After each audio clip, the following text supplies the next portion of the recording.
আসসালামু আলাইকুম, আমি শাইলা। আশা করি সবাই ভালো আছেন।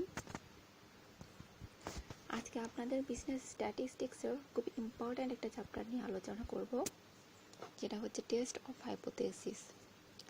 হাইপোথেসিস জিনিসটা আসলে কি? A hypothesis is an assumption about the population parameter to be tested based on sample information. অর্থাৎ আমাদেরকে কিছু স্যাম্পল দেওয়া হবে। স্ট্যাটিস্টিক্সে তো অলওয়েজ আমাদেরকে কমপ্লিট করার জন্য কিছু স্যাম্পল দেওয়া হয়। এখন ওই স্যাম্পলের উপর বেস করে আমরা রেজাল্ট বের করি।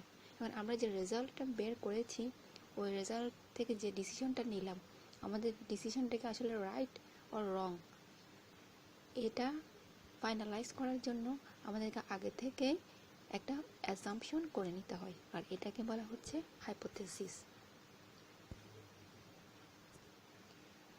যখন দেখা যাবে আমাদের স্যাম্পল স্ট্যাটিস্টিক্স এবং আমাদের পপুলেশন প্যারামিটার এই দুইটার মধ্যে সিগনিফিক্যান্ট ডিফারেন্স আছে, তখন আমাদের হাইপোথেসিসটা ধরে নেওয়া হবে রিজেক্টেড। আর যদি সিগনিফিক্যান্ট ডিফারেন্স না থাকে, তাহলে আমাদের হাইপোথেসিসটা অ্যাকসেপ্টেড। আর এই প্রসেসটাকে বলা হচ্ছে টেস্ট অফ হাইপোথেসিস। এখন আমাদের হাইপোথেসিস টেস্ট করার কিছু প্রসিডিউর আছে। প্রসিডিউরগুলো কী কী? ফার্স্ট ওয়ান হচ্ছে সেট আপ হাইপোথেসিস।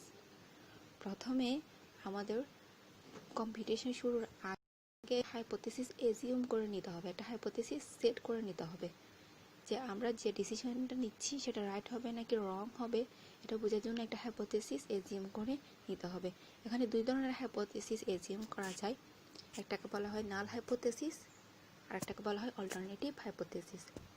নাল হাইপোথেসিসকে H0 or H0 ডিনোট করা হয়, আর অল্টারনেটিভ হাইপোথেসিসকে H1 দিয়ে ডিনোট করা হয়।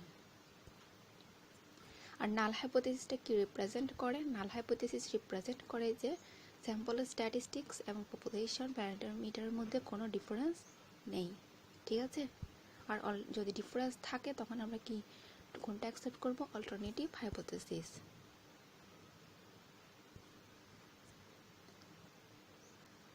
নেক্সট স্টেপ হচ্ছে set up a suitable significance level. এখানে আমাদের একটা সিগনিফিক্যান্স লেভেল সেট করতে হবে। স্ট্যাটিস্টিক্সে নর্মালি 5% or 1% সিগনিফিক্যান্স লেভেলে কাজ করা হয়। এখন 5% সিগনিফিক্যান্স লেভেল মানে কি বোঝায়? 5% সিগনিফিক্যান্স লেভেল মানে বোঝাচ্ছে আমি যে হাইপোথেসিসটা নিলাম, আমার হাইপোথেসিসের ডিসিশনটা রং হওয়ার সম্ভাবনা হচ্ছে 5%। মানে আমি যে হাইপোথেসিসটা এজিউম করে নিলাম, সেখানে যে ডিসিশনটা আসবে সেটা রং হওয়ার সম্ভাবনা 5%।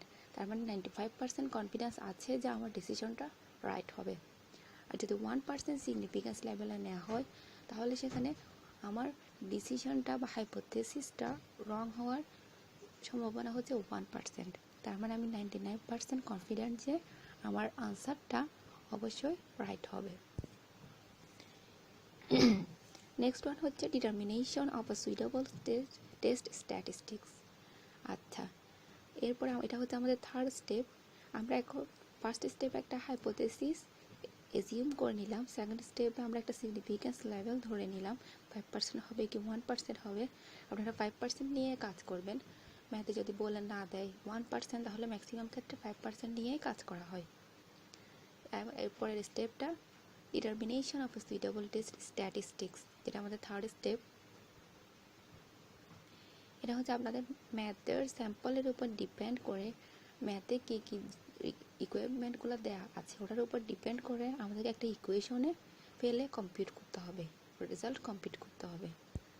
এটা এক এক ম্যাথের ক্ষেত্রে এক একটা ইকুয়েশন ইউজ হবে, যেটা আপনারা ম্যাথ শুরু করলে বুঝতে পারবেন। নেক্সট ওয়ান হচ্ছে ডিটারমাইন দ্য ক্রিটিক্যাল রিজিয়ন। এখানে একটু বলি ক্রিটিক্যাল রিজিয়নটা আসলে কি। এটাকে ভ্যালু, আপনারা ম্যাথ করলে বুঝবেন, এটাকে বলা হচ্ছে জেড ভ্যালু। আপনাদের স্ট্যাটিস্টিক্স বইয়ের পেছনে কিছু টেবল দেওয়া আছে, দেখবেন কিছু টেবল দেওয়া আছে, সেখানে ক্রিটিক্যাল রিজিয়নেরও টেবল দেওয়া আছে, যেটাকে বলা হচ্ছে জেড ভ্যালু। এটা 5% সিগনিফিক্যান্স লেভেলও দেওয়া আছে, 1% সিগনিফিক্যান্স লেভেলও দেওয়া আছে, ঠিক আছে? এখন আপনার কম্পিউটার রেজাল্ট যেটা বের হবে ইকুয়েশনে বসানোর পর, ওই রেজাল্টটা আপনি জেড ভ্যালু টেবলে রো এবং কলাম বরাবর বসিয়ে ক্রিটিক্যাল রিজিয়নটা বের করতে পারবেন। এটা ম্যাথ করলে আপনাদের আরও ক্লিয়ার হবে। Next one, doing computation. Critical রিজিয়নটা বের করার পর আমরা 3 নম্বর স্টেপে যে একটা ইকুয়েশন নিলাম, ওই ইকুয়েশনে আমাদের সব রিকোয়ারমেন্ট যেগুলো দেওয়া আছে সব বসিয়ে একটা রেজাল্ট কম্পিউট করব, একটা ফাইনাল রেজাল্ট আসবে। এটা ডুইং কম্পিটিশনসের কাজ হচ্ছে এখানে। নেক্সট ওয়ান হচ্ছে মেকিং ডিসিশনস। এটা হচ্ছে একদম ফাইনাল স্টেপ। এখানে কি করতে হবে, এখানে হচ্ছে আমাদের যে কম্পিউটার রেজাল্টটা আসবে ওটা, এবং এরপরে আমরা ক্রিটিক্যাল রিজিয়ন মানে যে জেড ভ্যালুটা টেবল থেকে বের করেছি ওটা, এই দুইটা নিয়ে এখানে কাজ হবে। ওকে, একটু ভালো করে খেয়াল করবেন। আমাদের যে কম্পিউটার রেজাল্টটা ওটা যদি আমাদের ক্রিটিক্যাল রিজিয়নে যে জেড ভ্যালুটা এসেছে ওটার চেয়ে ছোট হয় তাহলে আমাদের নাল হাইপোথিসিসটা রিজেক্টেড। ওকে, যদি আমাদের কম্পিউটেড ভ্যালুটা আমাদের ক্রিটিক্যাল রিজিয়নে যে জেড ভ্যালুটা পাবো ওটা থেকে ছোট হয় তাহলে নাল হাইপোথিসিসটা রিজেক্টেড, আর যদি ওটা থেকে বড় হয় তাহলে নাল হাইপোথিসিসটা অ্যাকসেপ্টেড। নাল হাইপোথিসিসটা রিজেক্টেড মানে হচ্ছে আমাদের স্যাম্পল স্ট্যাটিস্টিক্স এবং পপুলেশন প্যারামিটারের মধ্যে কোনো সিগনিফিক্যান্ট ডিফারেন্স নেই। আর নাল হাইপোথিসিস অ্যাকসেপ্টেড মানে হচ্ছে আমাদের স্যাম্পল স্ট্যাটিস্টিক্স এবং পপুলেশন প্যারামিটারের মধ্যে সিগনিফিক্যান্ট ডিফারেন্স আছে। তারপরে আমরা নেক্সট টপিকে চলে যাই। নেক্সট টপিকটা হচ্ছে টাইপ 1 এবং টাইপ 2 এরর্স। যখন একটা হাইপোথিসিস টেস্ট করা হয় আসলে আমাদের এখানে 4 ধরনের রেজাল্ট আসতে পারে। এই 4 ধরনের রেজাল্টগুলো কী কী আমি একটু বলি। First one, the hypothesis is true but our test rejects it. আমাদের হাইপোথিসিসটা সঠিক ছিল কিন্তু আমরা টেস্ট করে পেয়েছি কি এটা আসলে সঠিক না, কিন্তু আসলে হাইপোথিসিসটা সঠিক ছিল কিন্তু টেস্টে আমার রেজাল্ট এসেছে এটা wrong. Second one, the hypothesis is false but our test accepts it. আমার হাইপোথিসিসটা রং ছিল বাট টেস্ট এটা অ্যাকসেপ্ট করেছে, এটা হচ্ছে সেকেন্ড ওয়ান। থার্ড ওয়ান হচ্ছে the hypothesis is true and our test accepts it. এটা অবশ্যই এটা আমার হাইপোথিসিস রাইট ছিল এবং টেস্টে ওইটা অ্যাকসেপ্ট করেছে। একদম লাস্ট ওয়ান হচ্ছে the hypothesis is false and our test rejects it. তার মানে হচ্ছে হাইপোথিসিসটাও ফলস ছিল এবং আমার টেস্ট এটাকে রিজেক্ট করেছে। এখন আপনারা এই চারটা দেখে বুঝতে পারছেন যে এখানে আসলে প্রথম দুইটাতে সমস্যা আছে, পরের দুইটা অবশ্যই এখানে কারেক্ট। হাইপোথিসিস ট্রু ছিল তাই এটা টেস্ট অ্যাকসেপ্ট করেছে এবং হাইপোথিসিস ফলস ছিল তাই টেস্ট রিজেক্ট করেছে। বাট ফার্স্ট দুইটা দেখেন, the hypothesis is true but our test rejects it. তার মানে এখানে অবশ্যই ভুল আছে, হাইপোথিসিসটা আমার ট্রু ছিল কিন্তু টেস্ট এটাকে অ্যাকসেপ্ট করেনি, রিজেক্ট করেছে। আর second one, the hypothesis is false but our test accept it. হাইপোথিসিসটা ভুল ছিল বাট আমাদের টেস্ট এটা অ্যাকসেপ্ট করেছে, তার মানে এখানেও এরর আছে। এখানে প্রথমটাকে বলা হয় টাইপ 1 এরর এবং সেকেন্ড ওয়ানকে বলা হয় টাইপ 2 এরর। অর্থাৎ হাইপোথিসিসটা ট্রু, যদি আমাদের টেস্ট এটা রিজেক্ট করে সেটাকে বলা হয় টাইপ 1 এরর। আর হাইপোথিসিসটা ফলস আর তারপরে যদি আমাদের টেস্ট এটাকে অ্যাকসেপ্ট করে এটাকে বলা হচ্ছে টাইপ 2 এরর। ঠিক আছে, এখানে আরও কিছু ম্যাথমেটিক্যাল টার্মস আছে, আসলে ম্যাথে গেলে খুব ভালো করে বুঝতে পারেন। নেক্সট একটা টপিক হচ্ছে one tail and two tail test. One tail and two tail টেস্টের ডিফারেন্সটা হচ্ছে আপনার ভ্যালুটা আপনার স্ট্যাটিস্টিক্যাল গ্রাফে কোথায় পড়ছে, কোন জায়গায় পড়ছে, এটাকে one tail and two tail টেস্টে ডিফারেন্স এখানেই। আর আপনি যে ক্রিটিক্যাল ভ্যালু অর্থাৎ জেড ভ্যালুটা নেবেন সেটা কিন্তু ওয়ান টেল এবং টু টেল দুইটার ক্ষেত্রে দুই রকম। আপনার ম্যাথে বলে দিবে আপনার ম্যাথ আপনি ভ্যালুটা কিসের উপর ডিপেন্ড করে নেবেন, আপনি ওয়ান টেল টেস্টে নেবেন নাকি টু টেল টেস্টে নেবেন।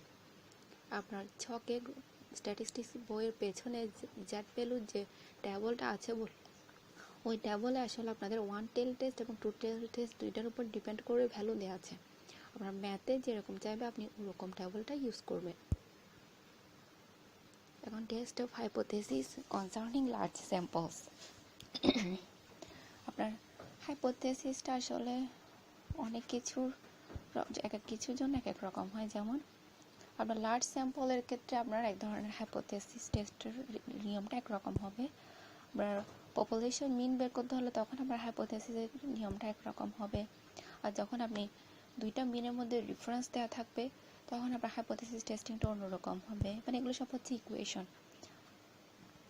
আপনার রেজাল্ট আপনার ডিসিশনে কী চাচ্ছে, আপনার কিসের ডিসিশন বা কিসের রেজাল্ট চাচ্ছে তার উপর ডিপেন্ড করে আপনি ইকুয়েশন ইউজ করবেন।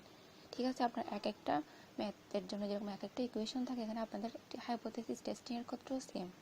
আপনার এক একটা ডিসিশন নেওয়ার ক্ষেত্রে এক একটা ইকুয়েশন ইউজ হবে। আর কি ইকুয়েশন ইউজ হবে সেটা আপনি কোয়েশন দেখে বুঝতে পারবেন যে আপনার কোয়েশনে কী কী লিমিটসগুলো দেওয়া আছে। ওই লিমিটসের উপর ডিপেন্ড করে আপনাকে ইকুয়েশনটা আনতে হবে। Test of hypothesis concerning attributes. Testing hypothesis about population proportion. Testing hypothesis about the difference between two proportions. আচ্ছা, এই জিনিসগুলো আমরা ম্যাথে গেলে তখন বুঝতে পারবো আসলে কোন ম্যাথের ক্ষেত্রে কোন ইকুয়েশনটা ইউজ হবে। কোয়েশনে আপনার কোন কোন অ্যাট্রিবিউটসগুলো দেওয়া থাকলে আপনি কোন ইকুয়েশনটা ইউজ করবেন, এগুলো ম্যাথ করতে গেলেই ভালো করে বোঝা যাবে। আজকে আপনারা এই চ্যাপ্টারটি সম্পর্কে বেসিক ধারণা নিয়ে রাখবেন। নেক্সট দিন যখন ম্যাথ করানো হয় তখন যাতে ভালো করে বুঝতে পারেন।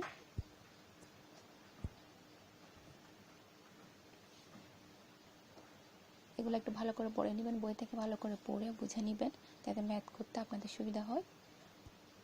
আজকে এতটুকুই, সবাই ভালো থাকবেন। Stay safe, stay home. Thank you.